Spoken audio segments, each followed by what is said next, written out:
Hello, everyone. Welcome to the Queers of Time podcast. I'm Matt. I'm James. I'm Kenny. And I'm Kat. And this is a podcast to talk about all the gay stuff in the Wheel of Time. Because we're gay and we like the Wheel of Time.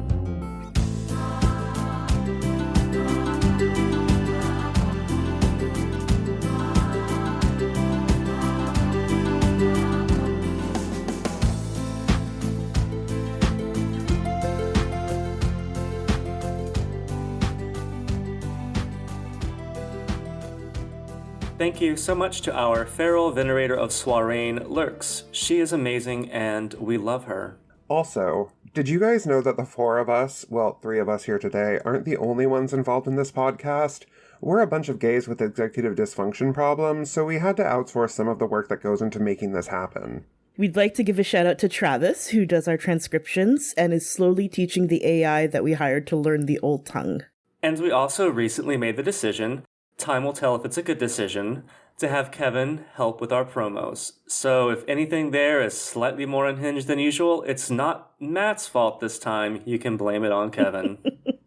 I'm still going to blame it on Matt, but also Kevin. I mean, yeah. In this episode, we're going to be talking about a subject that all gays, regardless of gender or lack thereof, love. Villains. Why do those darned homosexuals love villains so much? We don't know.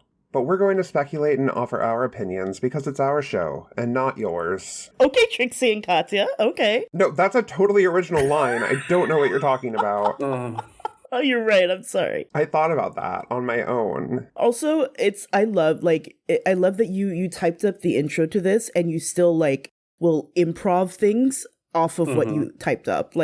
It delights and tickles me. Why do those darned homosexuals love villains? Those darned homosexuals. It's a sign of true artistry. It is. Those darned homosexuals. So this is also, because we're taking it easier on ourselves in this new year, this is one of our no planning episodes, which apparently turns out well. We'll see. Shocking. Matt hasn't done one yet, so... We'll see. I mean, you know me. I work well under chaos. Yes, you do. That's because that is what you are made of. I work well under chaos and highly structured scripts. Maybe I just work well because I'm just awesome. Wow, look at me. I can do things. The duality of man. Look at that. Our listeners don't know this, but in a month span, I got my car stolen. I got sick. I had to deal with parents fighting. My grandfather died after a week-long heartache, stress thing. So yes, I am going to treat myself nice this year, and I'm going to admit that yes, I am awesome under pressure and under unrestrained chaos. That's right. And y'all will just have to deal. You're great. I am, thank you. You are. And I was going through the transcripts for the last episode and listening to y'all talk, and I was like, I miss doing episodes with Matt. Aww. And I was really excited to record with you today. I mean, obviously James too, but... That makes me happy. I'm the only one that has never missed an episode. Okay, well, all right, Gold Star. So... There got to be a point when so much bad shit was happening to me that I started blaming myself. Like my stepsister and her 5-year-old got the flu on Christmas. And none of us got it. Or they came down with it before Christmas, but they started showing symptoms on Christmas. And I blamed myself. I blamed myself for my grandfather dying, because if I hadn't come home, he wouldn't have died. I blamed myself for, my other stepsister's car troubles. Yeah. I understand. So... I get it. It makes me happy to feel that somebody missed me. I get it. And someone was saying they didn't have executive dysfunction problems earlier. Interesting. Okay, that is neurosis, not executive dysfunction. Look, potato. So, as part of the no planning, we did do a little bit of planning, and we requested that each of us bring two of our favorite villains to this episode, and with the caveat that one had to be non-Disney. Did you both do that? I did. No. I did it. Oh. Oh. No. Oopsie doodle. Now, when you say no, do you mean you didn't bring any villains, or you brought 2 Disney villains? Yes. Okay. Perfect. I mean, I didn't bring any villains because I have a list of villains in my head that I can just pull from the Matt library at any time. I gotcha. Okay. I mean, I did it right before logging in, so I just sat down for like 5 minutes and was like, huh, okay, cool, got it. But yeah, so why do we think gay people love villains so much?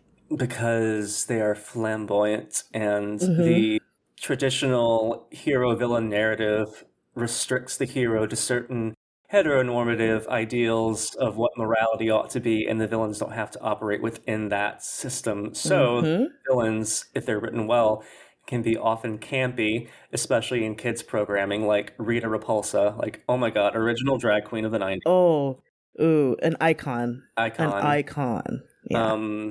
Or more recently, Regina from Once Upon a Time, who is my go-to villain. Also a drag queen. Also a drag queen. Oh my god. She's like, so Once Upon a Time, it's like, that is how I met a lot of my current online friends.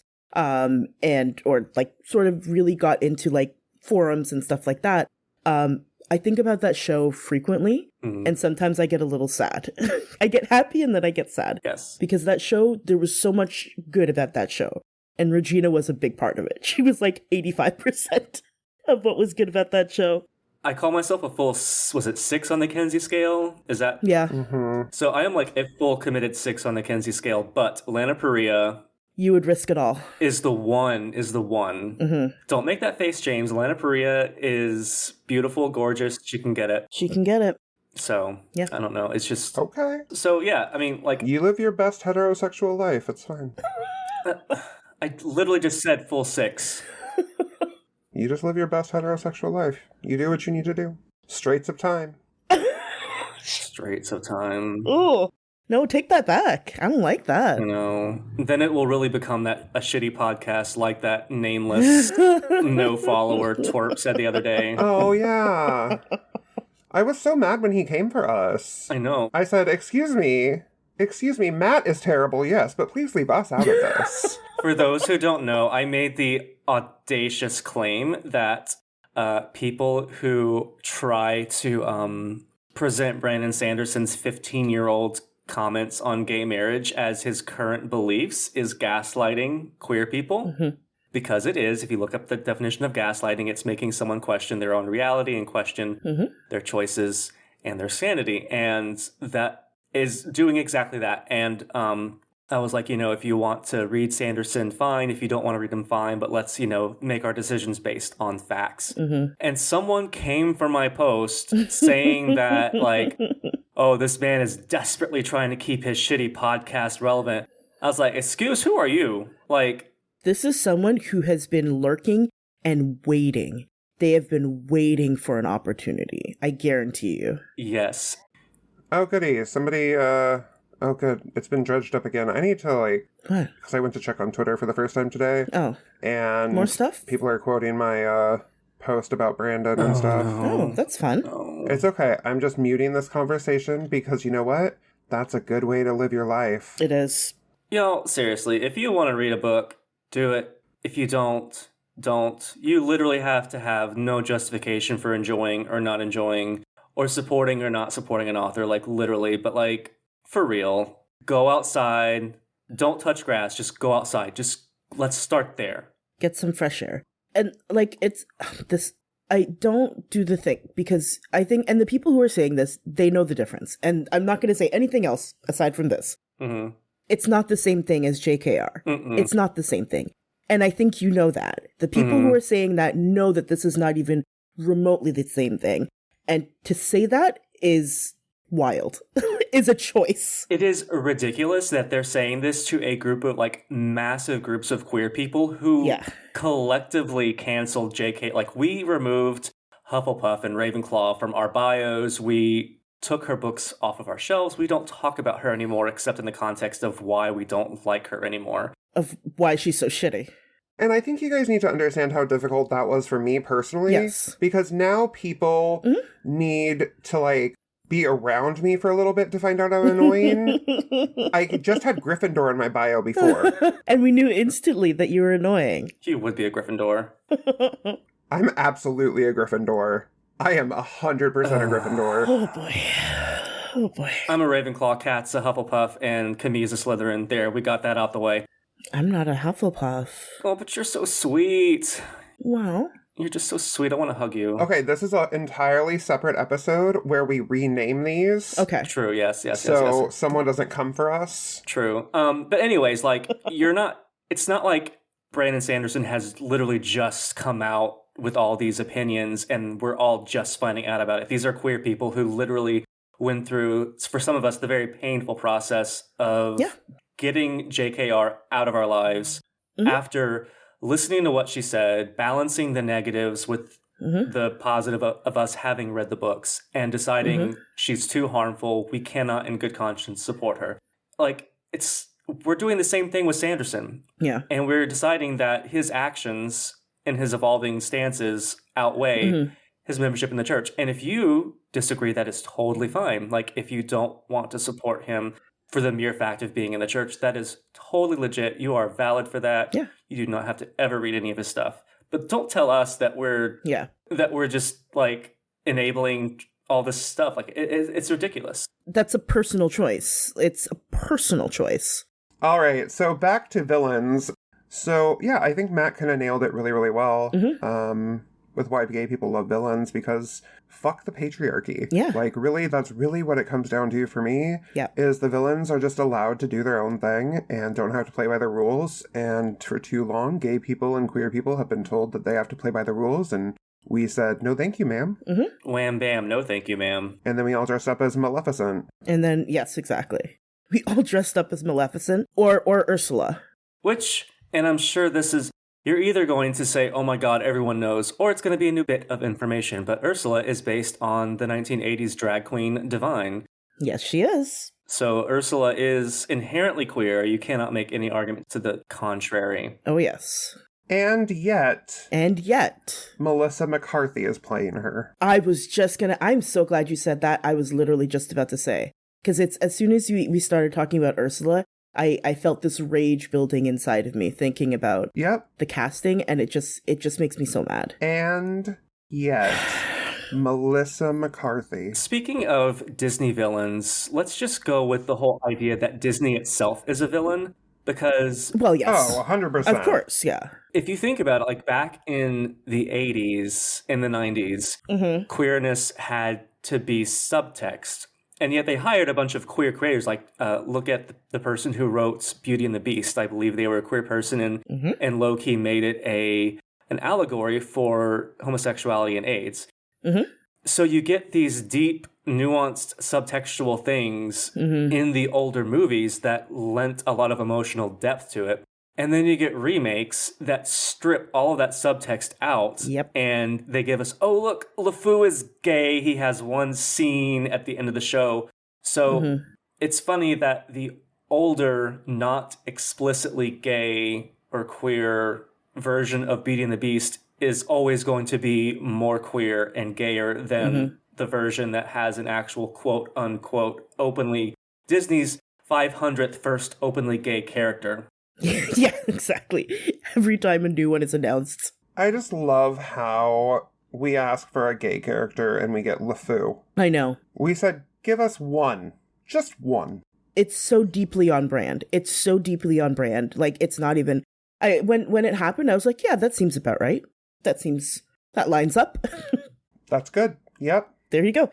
That's what we asked for. Great. Thank you.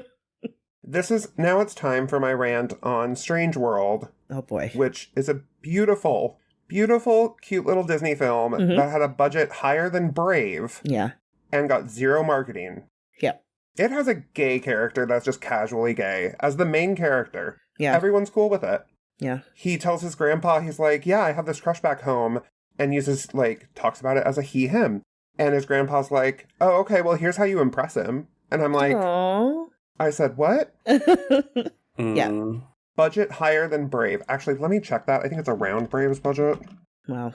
And of course they didn't end up marketing it at all. I mean, I wouldn't have even known that it existed if it wasn't for Twitter. I would have had no idea. And I have Disney Plus.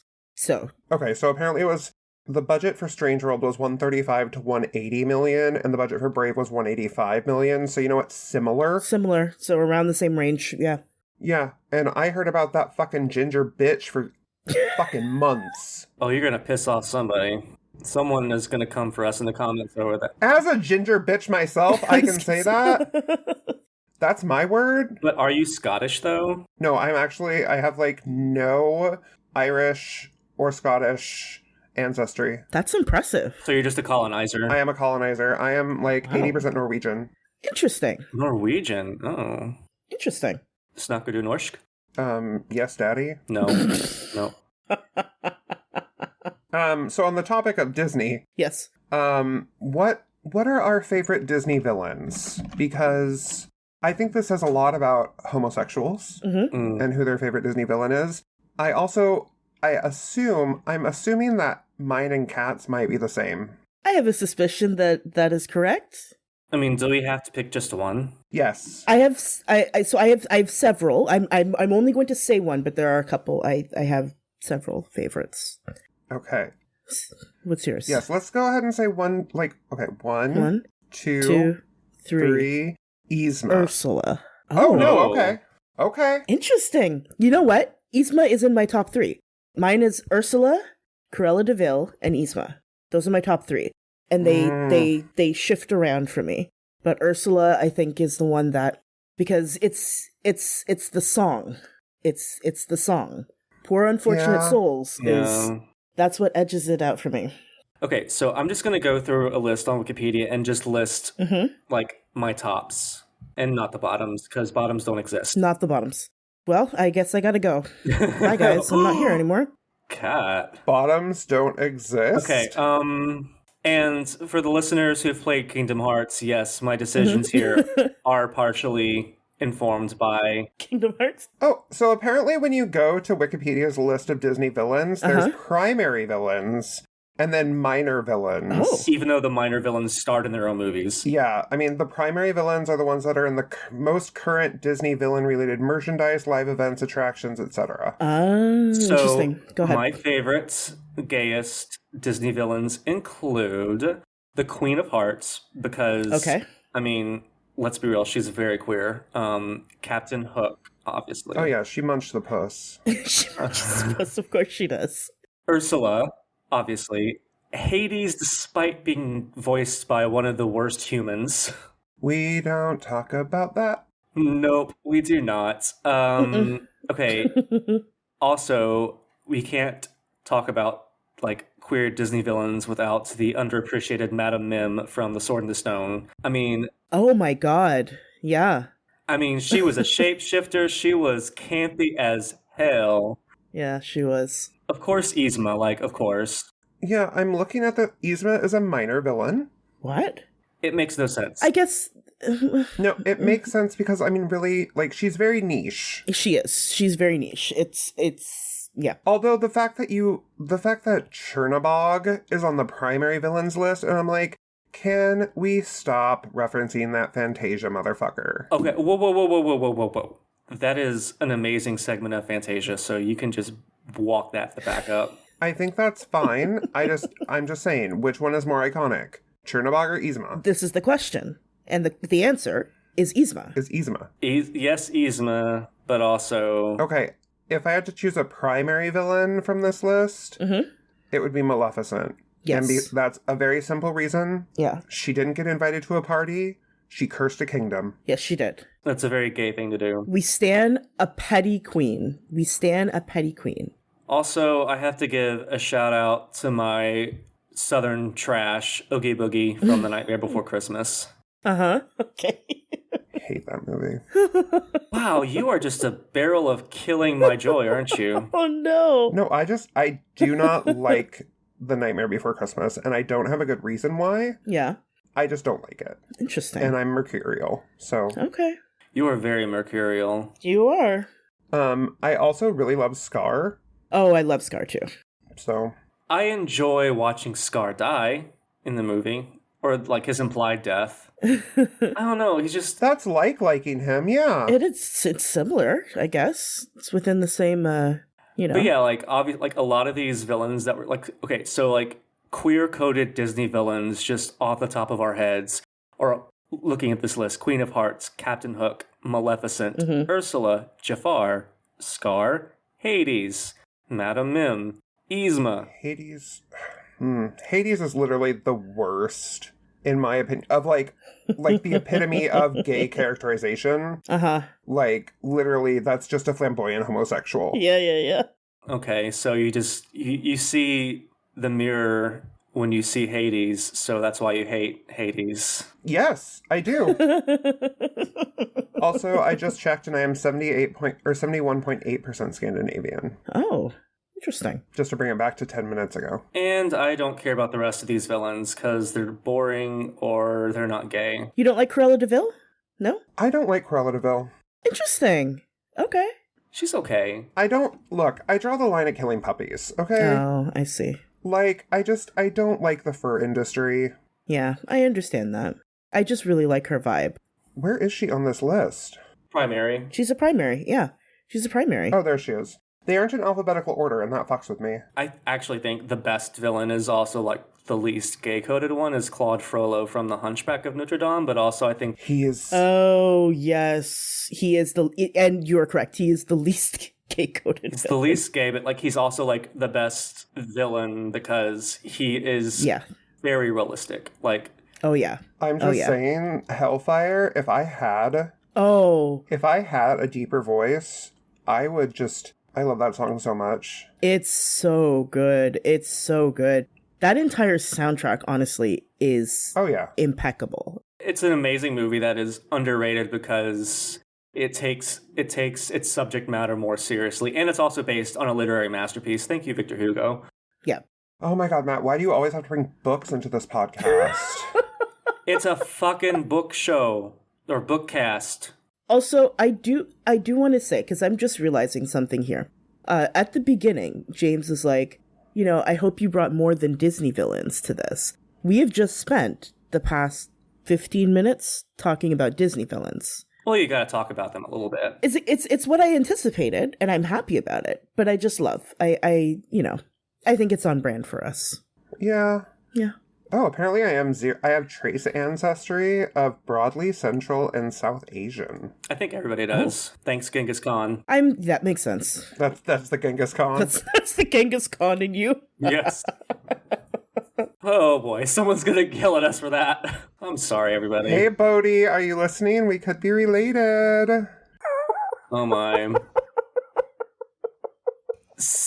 Moving on to other flamboyant villains. My other villain that I brought to the table is not queer at all, really. Mm-hmm. I mean, I'm sure you could read some queer stuff in it, but I don't see them as a queer character. I'm intrigued now. They are, of course, from Lord of the Rings. Oh. Galadriel. Who wants to take a guess? Galadriel, yep, the villain of the Lord of the Rings. The villain of Lord of the Rings, Galadriel. Oh my god. Is it Sauron? No, it's not Sauron. He's stupid. No, it's Saruman. No. Gollum? Who? Gollum. It is Gollum. Ah, okay. Not Is Gollum a villain, though? Smeagol. Gollum is a villain. Smeagol is not a villain. Okay. But I think they are two entirely distinct peoples. Yes, they are. I would agree with that. So, for me, I just think Gollum is an amazing villain. Mm-hmm. Not because he's powerful in any way, shape, or form, but because he's enduring. Mm-hmm. And he's just an annoying little shit. Yeah, he is. I mean, Gollum is literally any twink that you come across in any gay bar across America. Explain. I think it speaks for itself. Does it, though? The imagery speaks for itself. Just think about it. Just think. Think on it for a minute. Or maybe it's every twink chaser in every gay bar across America. Is the ring a twink? Is the ring a cock? Now that's the question. No, that's the episode title. That's the episode title. Is the ring a twink? Is the ring a twink? Is the one ring a twink? That's good. Is the one... I don't understand. I'm serious. I'm literally going to need you to explain this. Okay, so basically, I think it's the energy. it's the energy. Yeah, it's the energy that he brings. The obsessive basement crawling type of energy. What do you think Twinks are? I said twink chasers, you know. He did change it to Twink Chasers. I'm thinking about a former friend of mine who's basically a twink chaser and reminds me of Gull. Oh, okay. Well, that makes sense. So I just assume all twink chasers who Are one and the same. Yeah, just like all those darned homosexuals. Those darned homosexuals. But if I were to to choose the gayest villain in The Lord of the Rings, who do you think it would be? It's Saruman. Saruman, That's easy. Tom Bombadil. I mean, he's all powerful and he doesn't do shit to help. I mean, that's kind of villainous. He's not a villain, though. Doing nothing is just as bad. Inaction is just as bad. Anyway, I think... I mean, Saruman... Okay, Saruman is the gayest in Lord of the Rings, but let's talk all of Middle-earth. Oh, okay. Okay. Ungoliant. Who's the gayest? Ungoliant is just a cum pig, so... So the gayest. She always wanted more. I mean, that's true. Sucking at that wood. God. Sorry, Camille. I'm sorry you have to listen to this. Okay, let me think about this. Who's the gayest? I don't know. I mean, so there are several contenders here for me.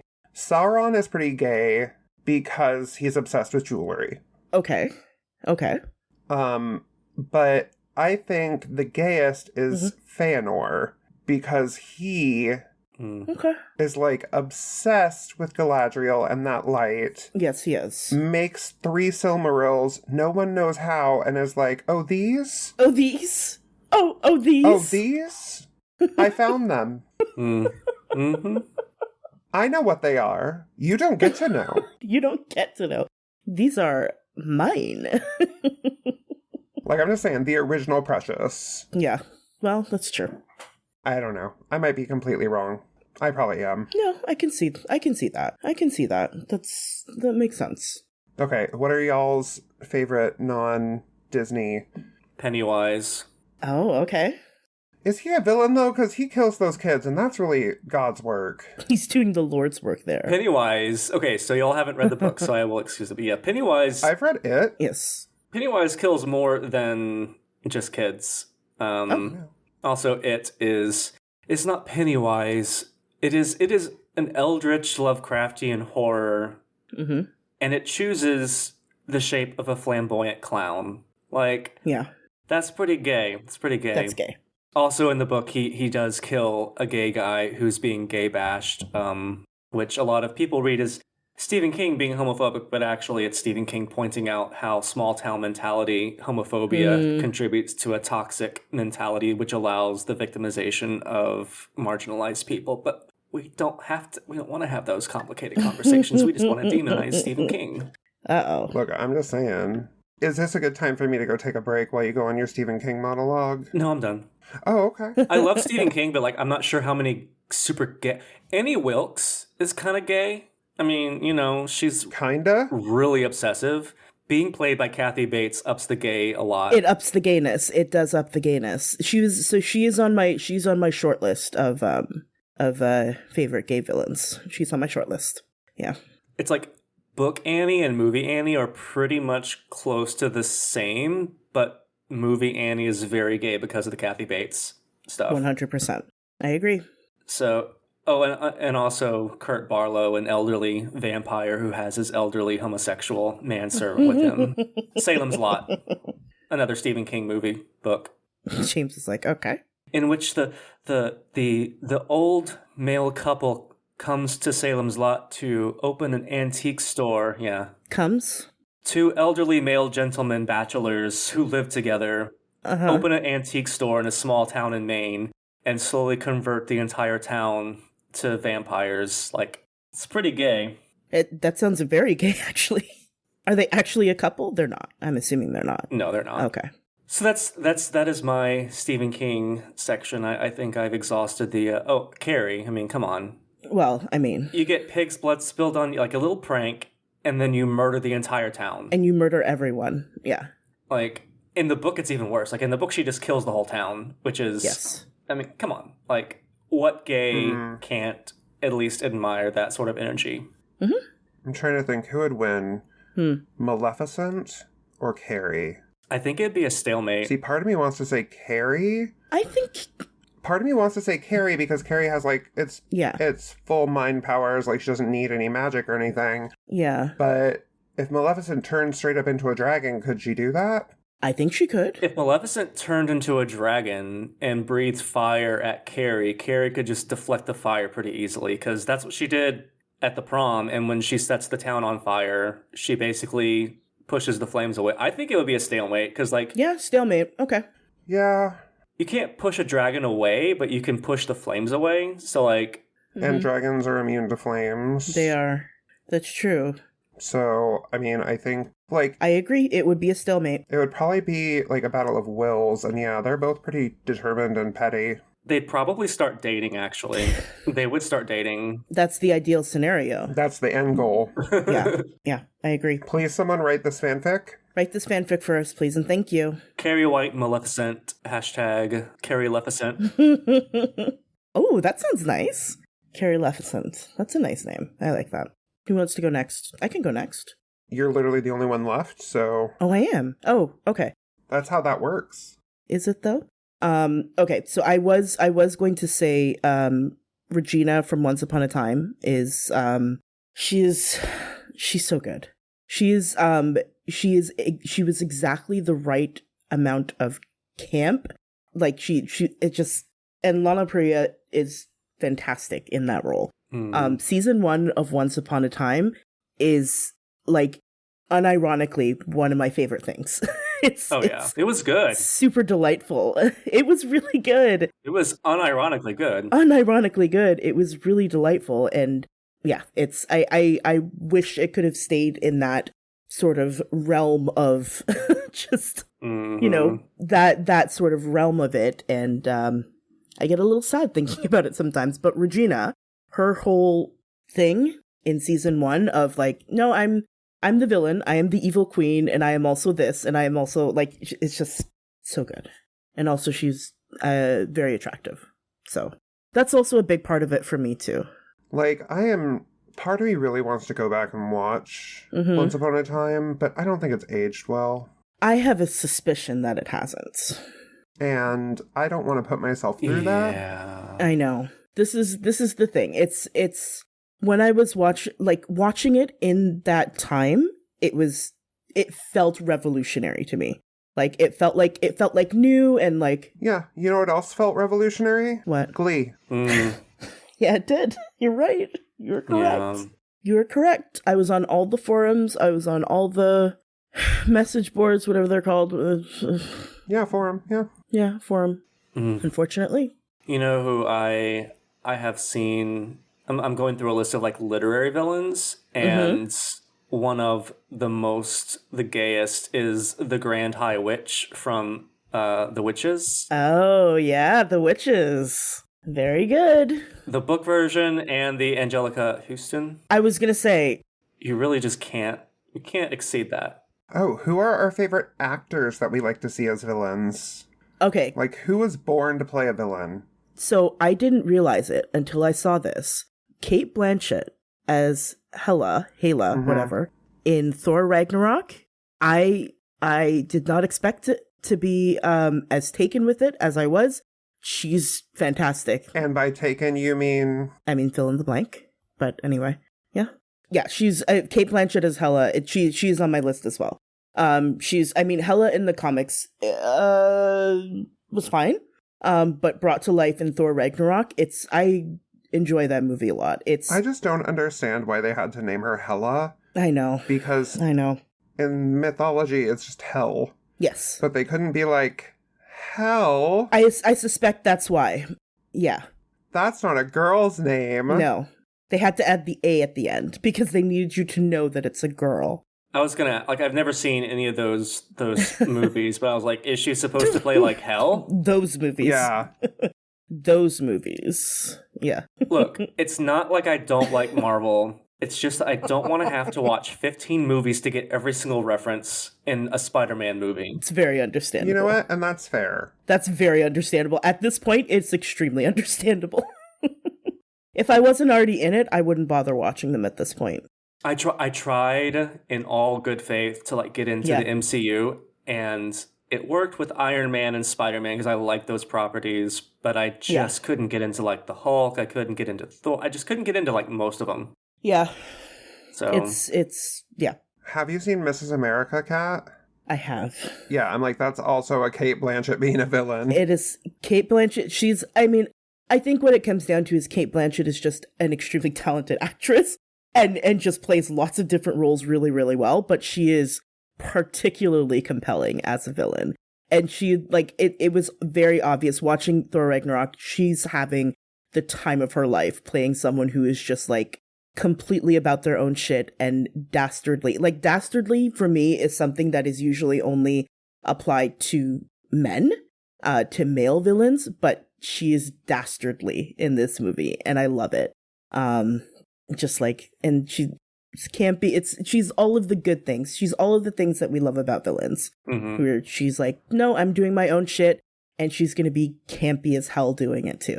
And I love that. Another, like just thinking of like actors, this isn't just one actor, but like a family of actors is the Skarsgård family. Bill Skarsgård as Pennywise and other Stephen King villains, and Alexander Skarsgård also plays villains very, very well. Yes, he does.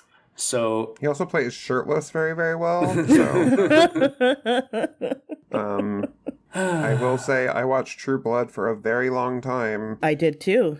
Are you a True Blood? Oh, we need to talk about True Blood more. I mean, that's another one I don't think has aged well. It's another one. Oh, I am positive. So, like, we're like with Once Upon a Time, I'm not sure about. I am positive that True Blood has not aged well. I am positive. There is no doubt in my mind.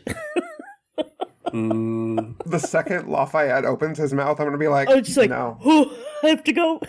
Just launch yourself into the atmosphere. It is not safe here. It's not safe here, y'all.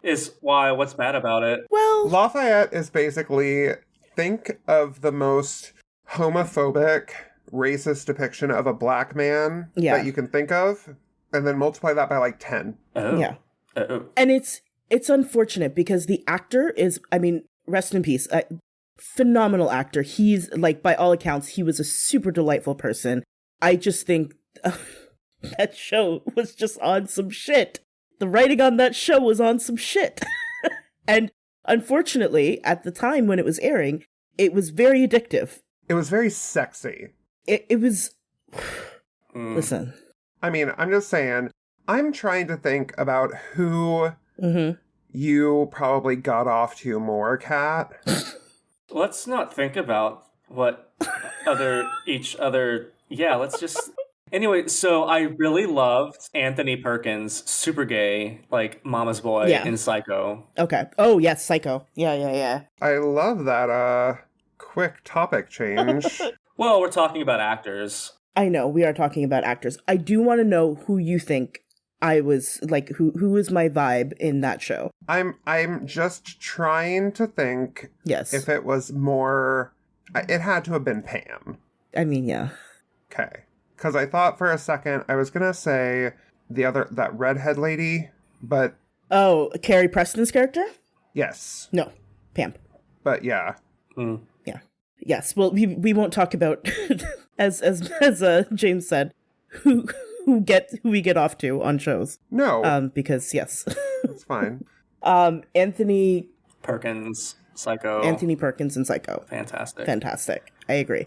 I love that movie. It's so good. I started after when you were talking about the birds the other day. I was like, I really want to. I had the urge to every once in a while I get the urge to watch just like old movies, specifically Hitchcock movies. Oh, I love Hitchcock. And I was like, I want to watch some Hitchcock movies because they're so good. And he writes a really good creepy villain. He does. He does a really good job at creepy villains. Oh, it's good stuff.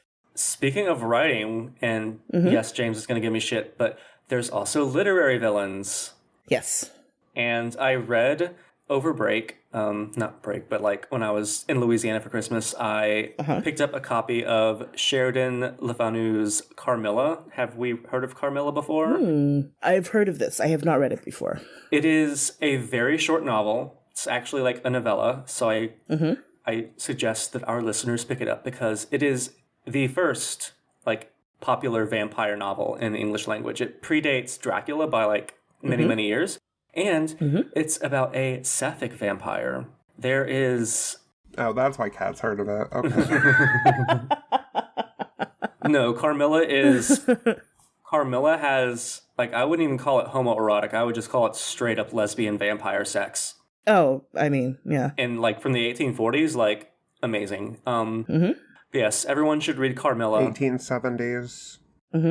Everyone should read Carmilla. Carmilla is a short, easy read. It's super creepy, super sapphic, and I think that she's one of the best campy gay vampires who gave birth to the more iconic campy gay Dracula. Yes. Oh, you can literally read it online. Oh, that's awesome. It's public domain, yeah. It's free. You can get it for free online. Oh, that makes sense. Of course. Yeah, of course. Okay. Yeah, no, Carmilla is it's a 1 to 2 sitting book depending on how fast you read and how invested in the story you are, but it's an easy read. It's not, compared to a lot of books from that era that are very long-winded. It's not long-winded. Nice. I am going to add that to my list. It's been on my TBR for quite some time, but I'm going to move it further up on my TBR. For me, I think one of my favorite actors is Rosamund Pike for villains. Yeah.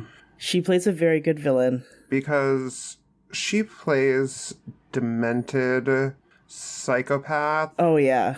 She does it so well. Plays. And I think part of it, like, she is, her energy is, it's, so until we Wheel of Time, I hadn't really known a whole lot about her and just who she was outside of, like, her roles, really. And it wasn't until I started watching interviews and, like, just her being herself, I was like, oh, she's gone. She is... She's gone girl. Like, she's gone girl. She is in fact gone girl. Her energy, it's unhinged and it's so delightful.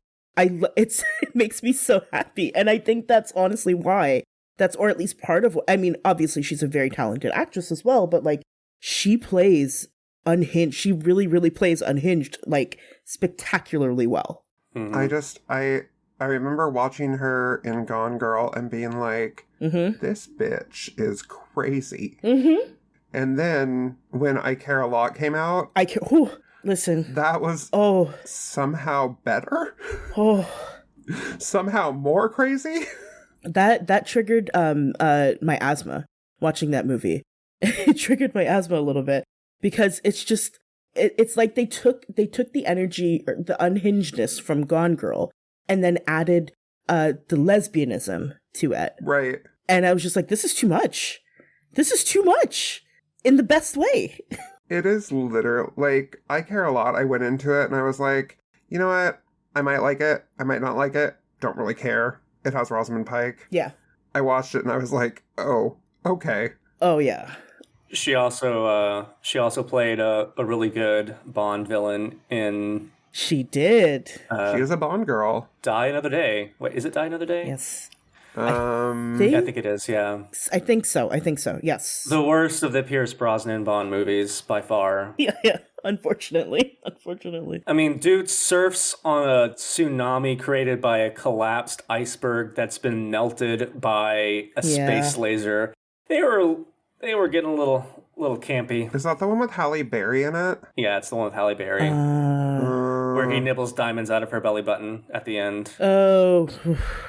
Yeah, that's right. Maybe I'll watch that. I'm a Bond fan, as many of our listeners know, and I don't rank Die Another Day as low as Quantum of Solace, but it's pretty low.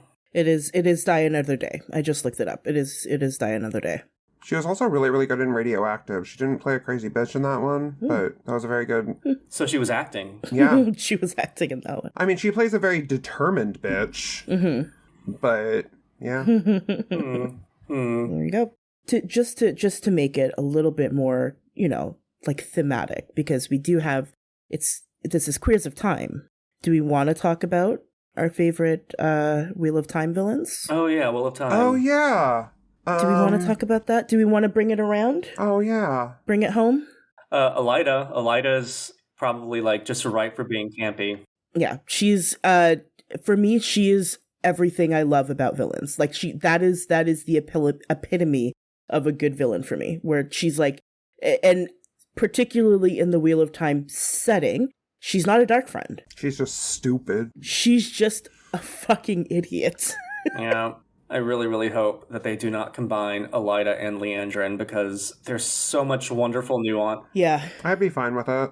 Oh, Elida and Leandrin? No, that's not going to happen. And it's I would be blown away if it happened, because they serve two very distinct and separate purposes. But anyway. There's a lot of nuance to like why they're villains, but I do think Alviren and Leandrin should be merged. Alviren, I think so too. And I have a feeling they are going, it's either Leandrin and Alviren or Leandrin and Galena, possibly.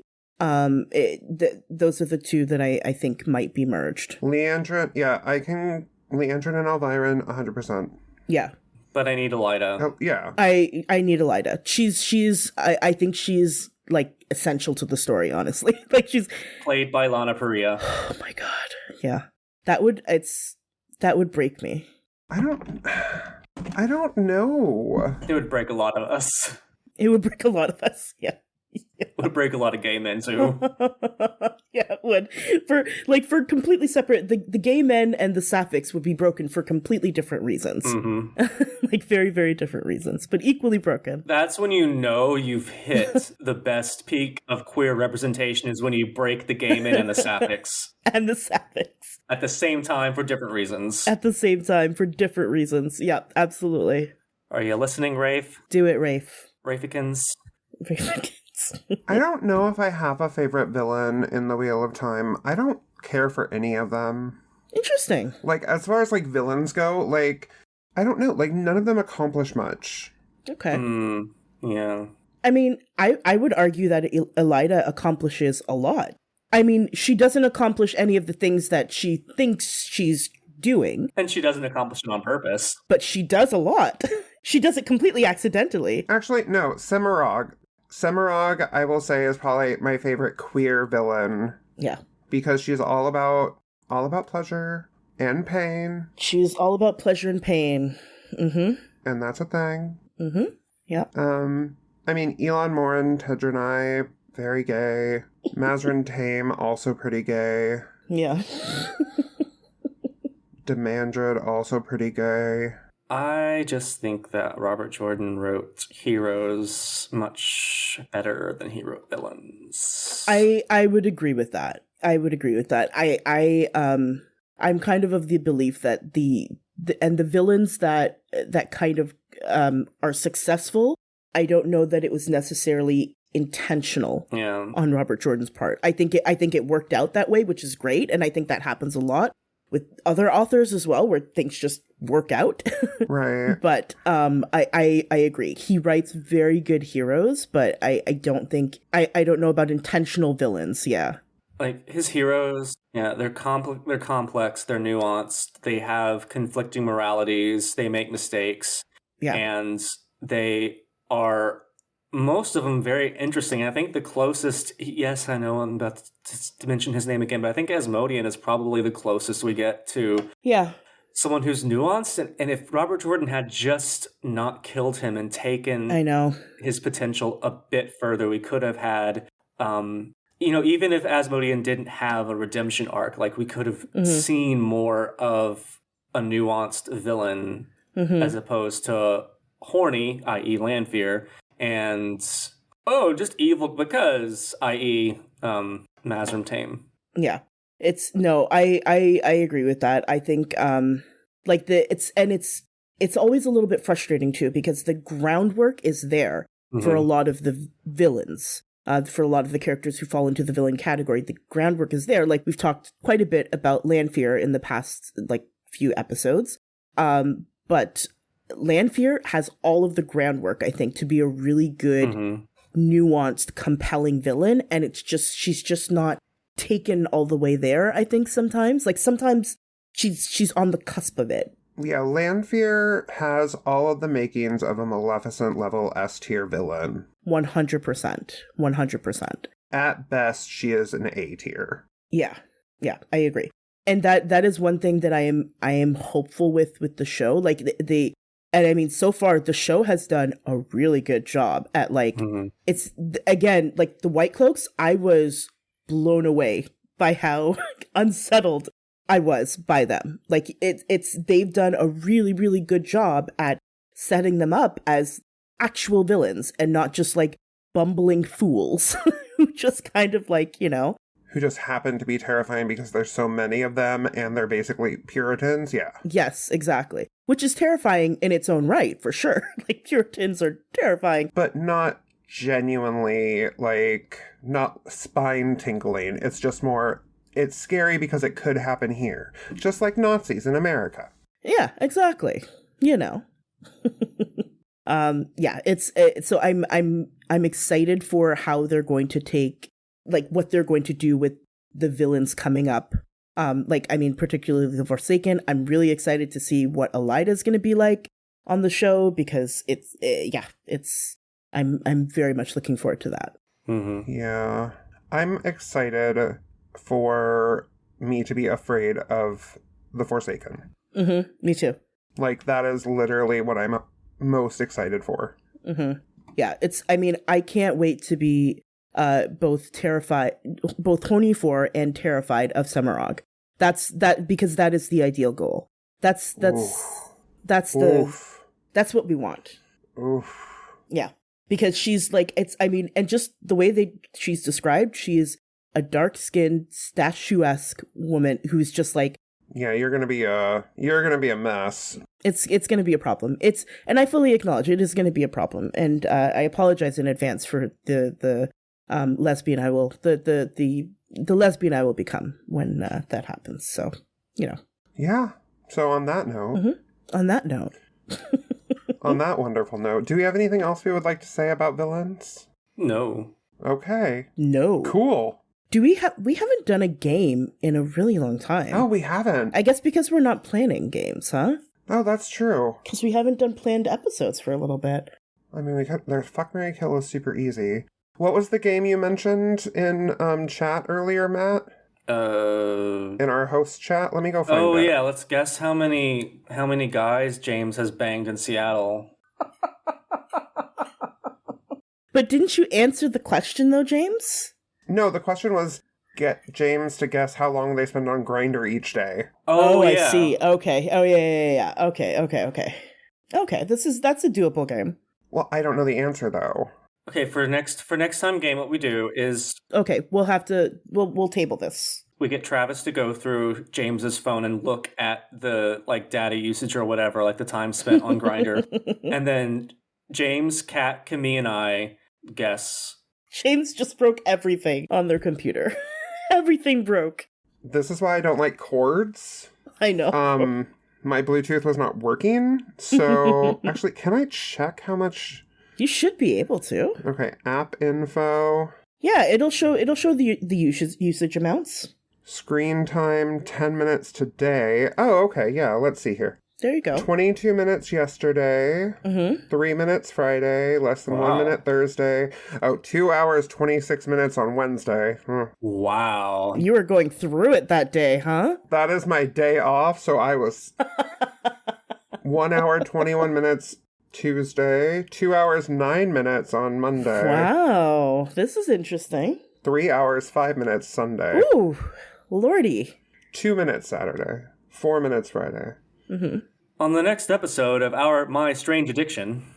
It's not my strange addiction. Okay, do you want to guess how many people I've had sex with in the past 48 hours? 5. Kat?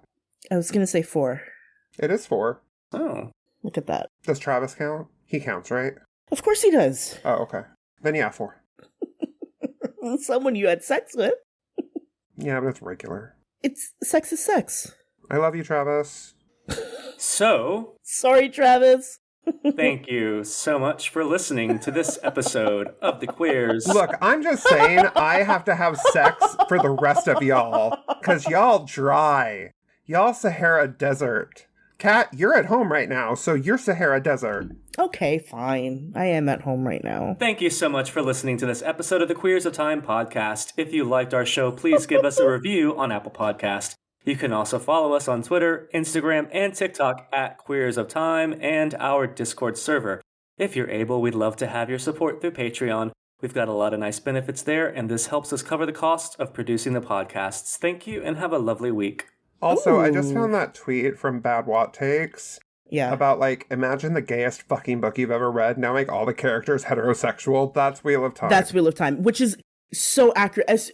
I completely forgot about that tweet, and I read it, and I was like, that's it. That sums it up. That is an S-tier tweet. S-tier tweet. Impeccable. All right. Thank you.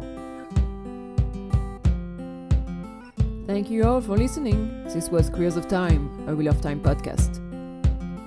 The music is Dance of the Witches by Julius H.